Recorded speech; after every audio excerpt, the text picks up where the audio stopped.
Allez, on a terminé donc eh bien le match. Ça fait 1 heure que le match est désormais terminé. Comme vous le savez, le temps de faire, on va dire, le PowerPoint, le temps de bien le réagencer, faire les animations, etc., etc. Donc nous sommes donc montre en main 20h13, donc à peu près 1 heure après le match.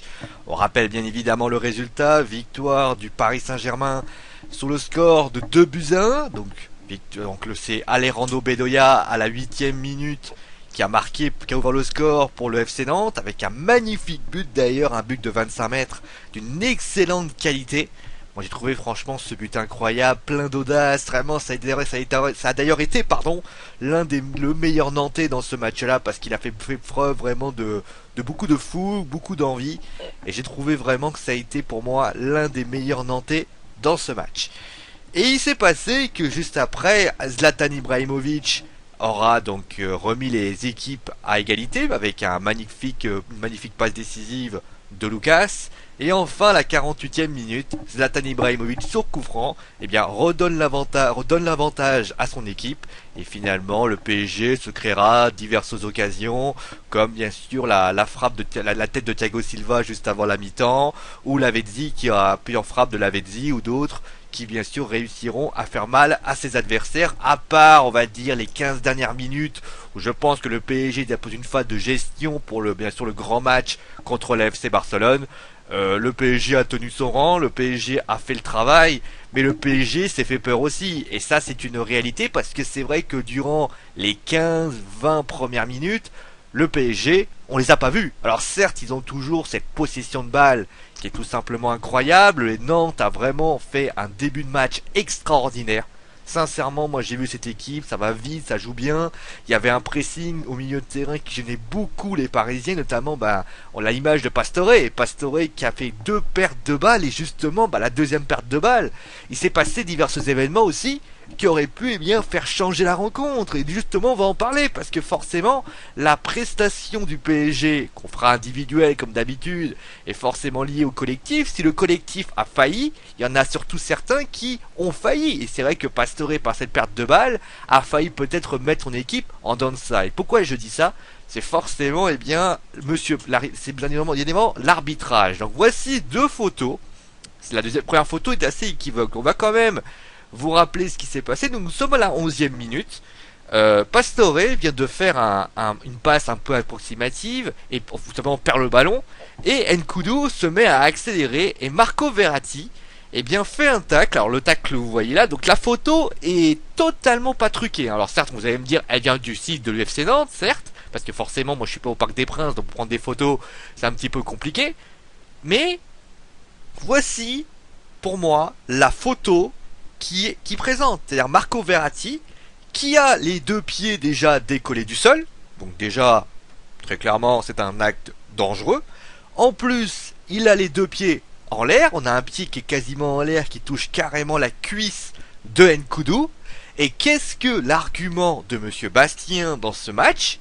Je cite: il n'était pas le dernier défenseur. Alors je veux bien que ce soit pas le dernier défenseur, mais regardez la position de Marco Verratti, regardez ses jambes. On va encore me dire que c'est pas dangereux, il ne touche pas vraiment le joueur parce que forcément il arrive. Mais est-ce qu'il faudra à un moment donné qu'il y ait un blessé grave à la Jérémy Clément, encore une fois, pour que les instances du football et l'arbitrage décident à ce moment-là de faire attention. Si Nkoudou est un poil plus rapide, Verratti il peut lui briser la jambe. Donc faut arrêter à un moment donné de toujours dire c'est ma première faute, on n'est pas le dernier défenseur. Pour moi cette action là c'est carton rouge et moi c'est 5 matchs de suspension parce que c'est un acte dangereux, c'est un acte d'anti-jeu et forcément je comprends que les Nantais soient mécontents parce qu'à un moment donné je veux dire il part au but, alors s'il y a du monde derrière c'est normal, mais il part au but et au lieu de ça, moi je suis désolé de le dire, ça, ce n'est pas normal. Ce n'est pas normal parce qu'on n'a pas, je suis désolé, on n'a pas à avoir ce genre de gestes sur un terrain. Ce genre de gestes sont dangereux et ne doivent pas être présents sur un terrain. En plus, il y a eu également un deuxième erreur d'arbitrage. Nous sommes 1 minute après. Je crois d'ailleurs c'est le coup franc en question. Le coup franc est tiré par je ne sais plus qui d'ailleurs. Et il se passe que, Djilobodji marque et faute. Donc à ce moment-là, vous vous dites, bon, c'est encore frité sur le... Moi, j'ai juste envie de dire à Monsieur Bastien, alors il fait une faute parce que forcément, c'est ce qu'on appelle souvent la priorité à la défense. C'est-à-dire que dans un souci, si tu hésites, mieux vaut siffler pour les défenseurs que de siffler pour les attaquants. C'est un petit peu la stratégie. Maintenant, quand vous regardez l'action, en fait, on se rend compte que tout le monde se pousse, des tirages de maillots de partout.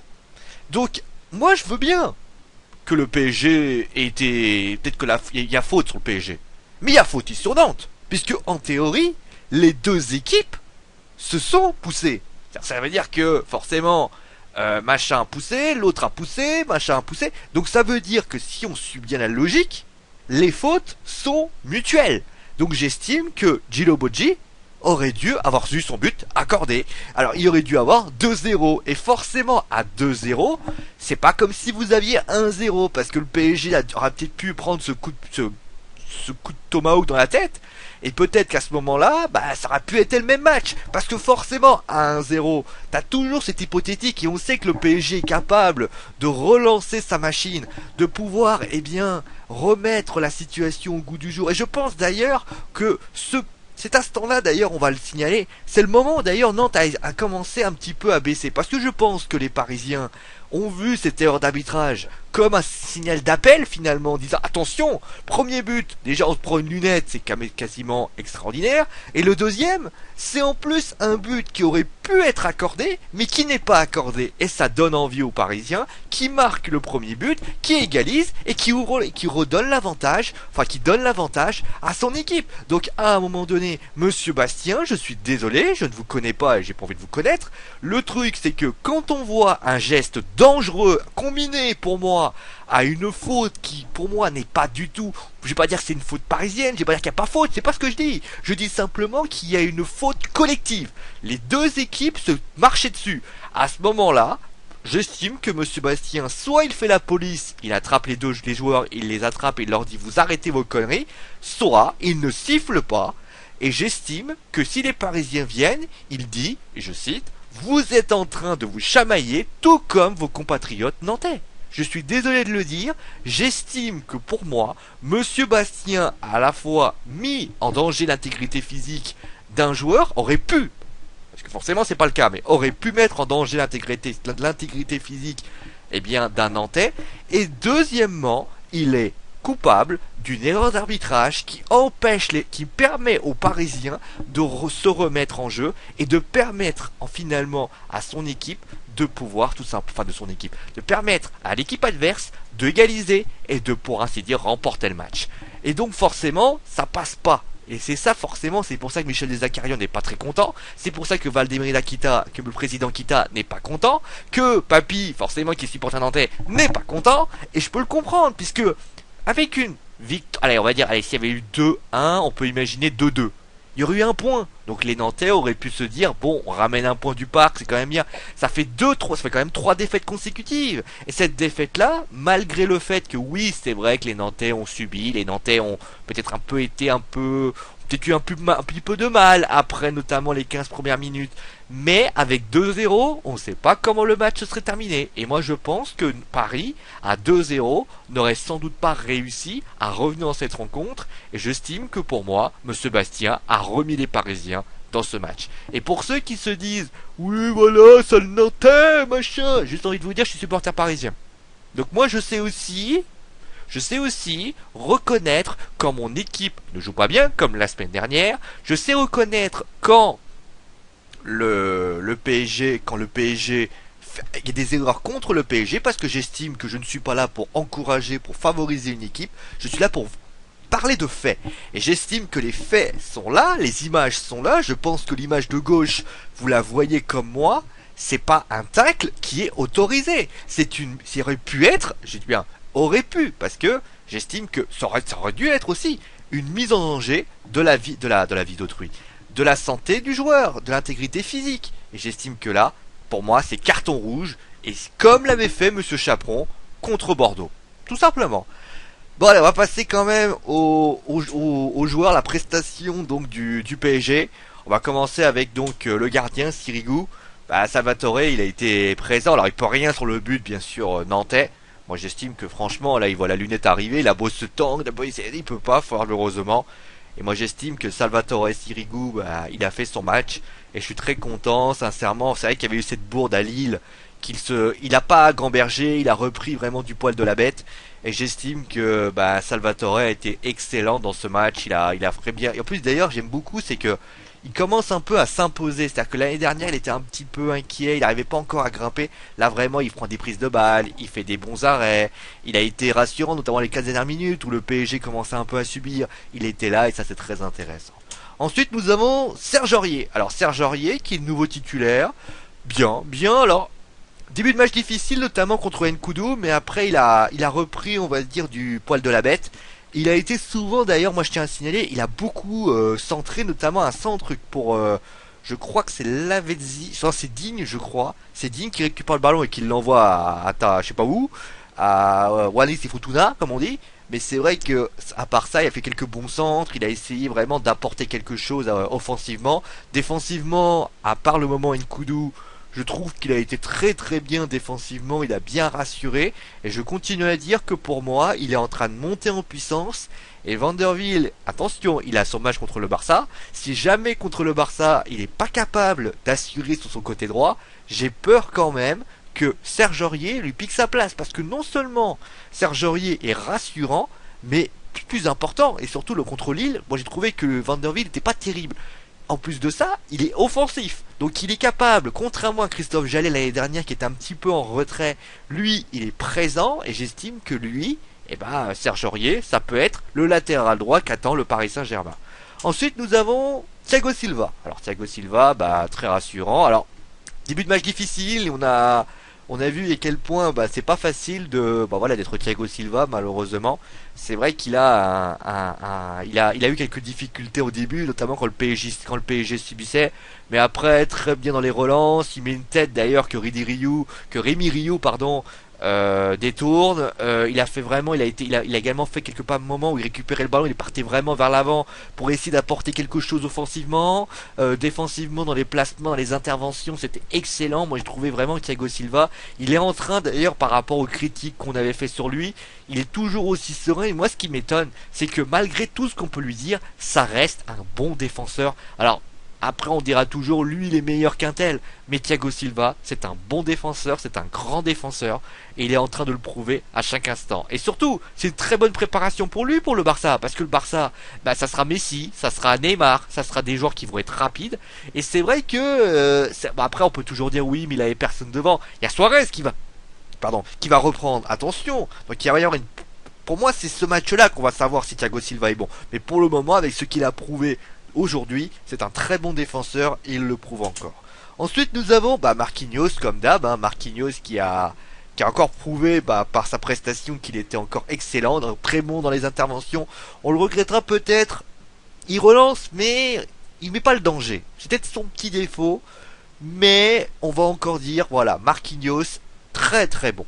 Très très bon, moi je l'ai trouvé rassurant, je l'ai trouvé impérial dans ses interventions, dans les duels. Je trouve d'ailleurs que honnêtement entre David Luiz, Thiago Silva et Marquinhos, c'est un gros débat. Le jour où Laurent Blanc va y avoir un gars qui va un petit peu, si Thiago Silva, peut-être que c'est pour ça aussi que Thiago Silva ou David Luiz sont un peu obligés de mettre de hausser leur niveau de jeu, parce qu'à un moment donné, si toi lui il est hyper bon, et ben c'est parce que Marquinhos lui dit voilà, si vous deux vous tenez pas la cadence, je prends votre place. Donc à un moment donné, Marquinhos il attend, et sincèrement il attend et il attend plutôt bien. Par contre, il n'y a pas de concurrence hein, sur le côté gauche. Malheureusement, c'est terrible à dire, mais Lucas Digne, la semaine dernière, je l'ai déglingué. Bah, cette semaine, je vais encore le déglinguer. Parce que ça recommence. C'est pas possible. Quand on voit le nombre de déboulements sur son côté droit, il n'y a eu que ça sur son côté. J'ai vu, je crois, des tonnes de centres. Offensivement, alors, il faudrait juste lui apprendre un truc. Alors, Lucas, je t'aime beaucoup. Tu as un nom qui d'ailleurs est beaucoup repris dans l'équipe. Maintenant, Lucas, quand on centre, il faut centrer. C'est-à-dire, il faut pas faire des centres qui sont contrés, des centres qui partent derrière le but. Il sait pas centrer. Alors que, justement, sa qualité, moi je trouve que l'année dernière, il savait centrer, il savait justement, eh bien, s'imposer au milieu de terrain, enfin, en défense. Là, il s'impose pas. Et Quand on sait que je pensais d'ailleurs que ça allait être lui qui allait être le successeur de Maxwell, pour l'instant, bah, tout ce qu'il sait faire, c'est toujours chercher du bon café.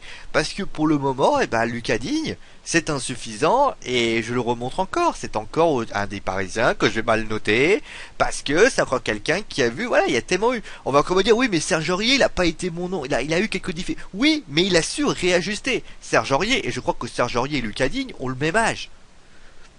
Donc à un moment donné, je suis en train de me demander comment se fait-il qu'un homme qui est international, quand même international, qui quand même a de la concurrence en équipe de France, c'est-à-dire Kurzawa, c'est-à-dire quelqu'un comme Tremoulinas, quelqu'un comme Jérémy Mathieu qui peut jouer aussi sur le côté de gauche, je crois. Eh ben, je pense que là, il va falloir vraiment qu'il se remette en question parce que sinon, il va perdre sa place. Non seulement au PSG, ils le feront plus confiance, ils vont peut-être recruter un mec en prêt vite fait, voilà, pour le dépanner, ou des choses comme ça, voire même un truc tout con. Hein. Tu mets un joueur comme l'avait dit, ils vont faire quoi? Ils vont faire une défense à 3 à la limite, hein, soyons fous. Hein.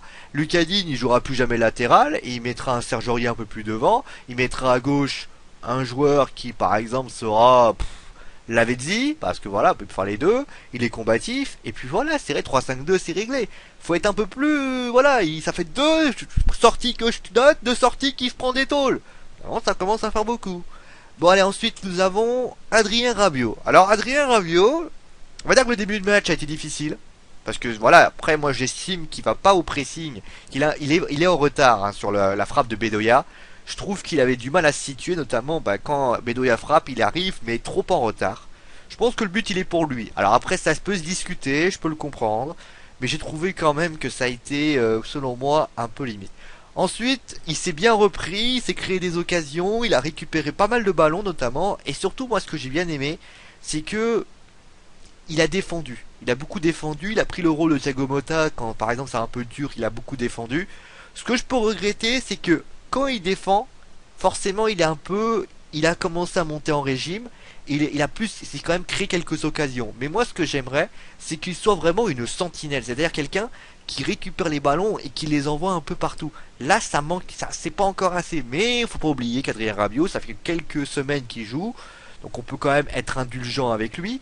Mais on va dire que sur le fond, c'est pas mal, mais on demande encore beaucoup plus. On demande, voilà, il faut qu'il fasse des projections vers l'avant, il est capable de les faire. Et c'est justement ça que j'attends de lui. Ensuite, nous avons, alors là par contre, lui m'a fait peur.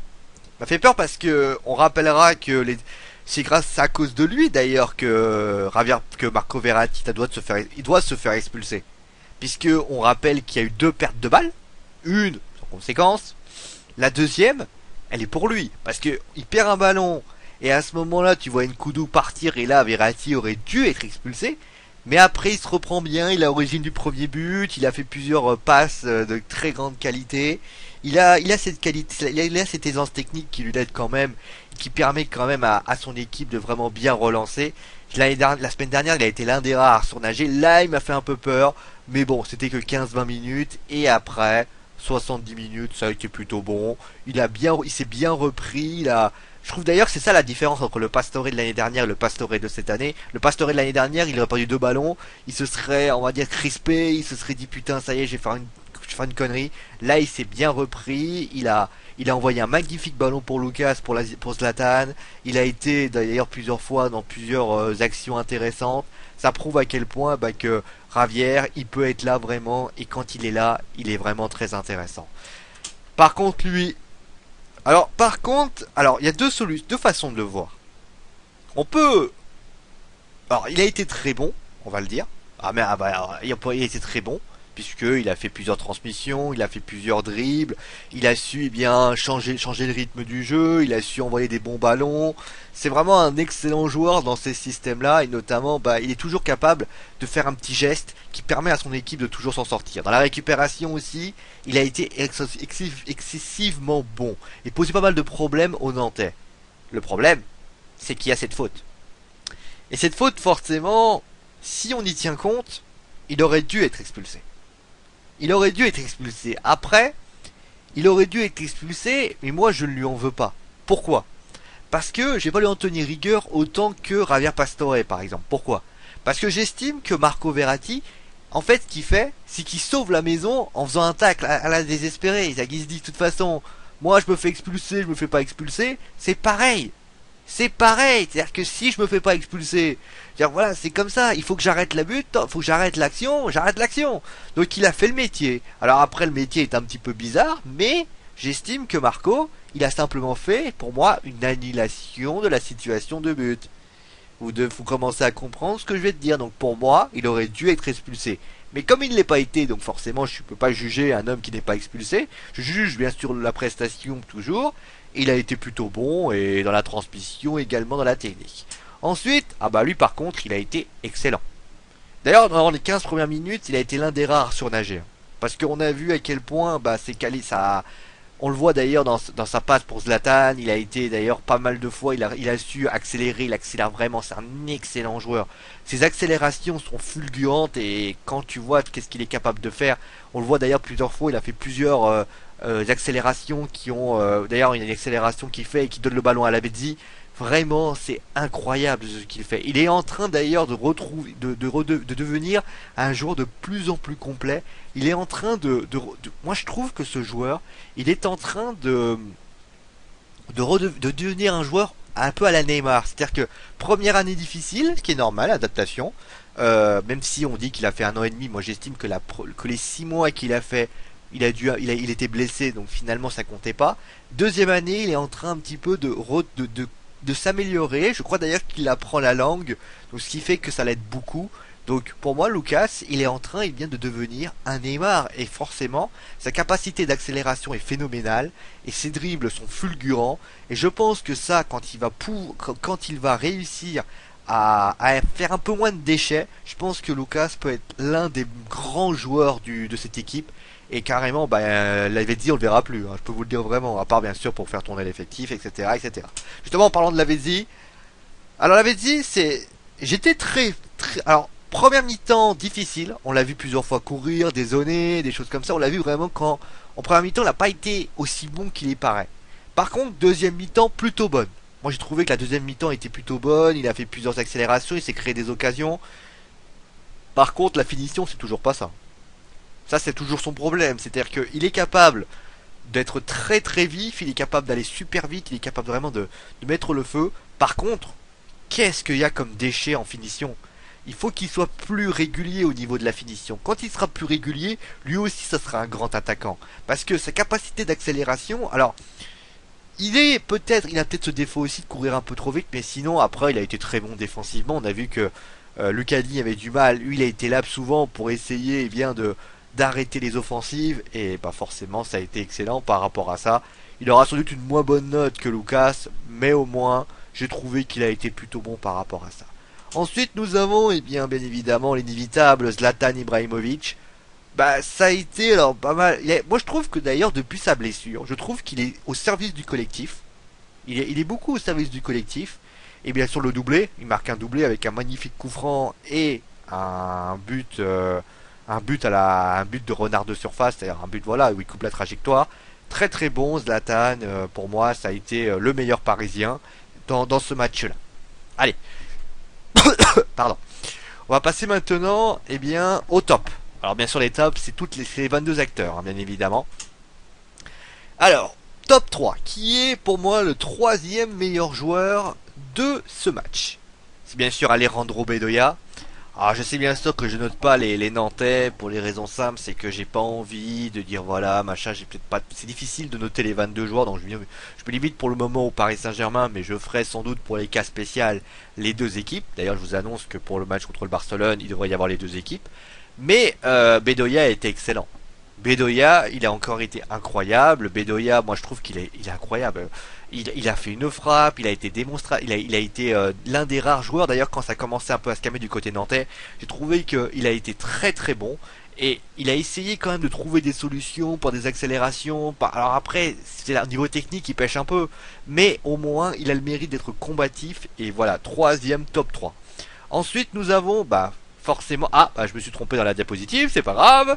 Donc Zlatan Ibrahimovic, pas une surprise bien évidemment, hein. Zlatan qui a été doublé, il a également essayé de faire jouer ses partenaires, excellent par rapport à ça. Et ensuite le deuxième c'est Lucas. Lucas qui a tout simplement été très très bon dans ce match-là. Moi je trouve il est en train de monter en puissance et ça a été pour moi un excellent joueur. Ensuite nous avons les flops. Nous avons d'abord eh bien Oscar Vizcarrondo. C'est vrai que en deuxième mi-temps, on a vu les Parisiens très très offensifs. Je trouve que le but, il coupe pas assez la trajectoire et Zlatan réussit avec un coup de rein à le petit peu de le jeter par terre, à le mettre, on va dire, hors jeu. Enfin, c'est dommage parce que voilà, il a fait 15 premières minutes et après il s'est un peu planté et malheureusement ça a été pour moi le Nantais qui s'est... Alors, la défense nantaise n'était pas aux au mieux, notamment quand Paris a accéléré, mais c'est vrai il a eu beaucoup de mal et ça s'est vu durant ce match. Ensuite nous avons... Ah bah tiens, bah forcément, bah c'était évident. C'était évident hein, pour ceux qui se posaient la question, il était évident que celui qui était le flop numéro un, c'était bien sûr Monsieur Bastien. Comment on peut eh bien ne pas siffler, donner un carton rouge à Marco Verratti? Comment on peut siffler une faute alors que tous les joueurs se rentrent dedans? Comment on peut louper son arbitrage à ce point-là? Et j'estime, comment d'ailleurs, je crois que le mur, c'est vrai, je me rappelle, le mur nantais n'est même pas à 9 mètres 15. Il est à 10 mètres 15. Donc à un moment donné, il a fait n'importe quoi. Donc à ce moment-là, Monsieur Bastien, vous êtes le numéro un par rapport à ça. Et enfin, Lucas Digne, bien évidemment, Lucas Digne qui a été pour moi le encore deuxième. Hein. Bon, il dégringole parce que Monsieur Bastien a fait pire que lui, mais sinon, ça a été pour moi une énorme déception. Il me déçoit de minute en minute, et voilà ce qui se passe. Bon voilà, on va s'arrêter là. Donc bien évidemment, on va se retrouver pour le match, le gros match de la fin de saison, c'est le match contre le PSG et le FC Barcelone. On vous donnera bien Barcelone Paris Saint-Germain, on va mettre dans l'ordre. Bien évidemment, on va vous demander vos pronostics, on va vous donner ce qui se passe. En tout cas, le PSG a gagné. Bon, le PSG, c'est pas encore ça, mais bon, s'ils peuvent, on va voir bien sûr les vertus offensives, etc., etc. Ensuite, on ira du côté de Montpellier, puisque PSG Montpellier, bien évidemment. Et donc, bien évidemment, tout ceci sera sur Westing Football, comme d'habitude. Allez, bien sûr, prenez soin de vous. On se retrouve donc mardi pour l'avant-match, et on se retrouvera bien sûr pour l'après-match. Comme d'habitude, allez c'est mon démo parce que je l'ai dit. Allez, ciao à tous.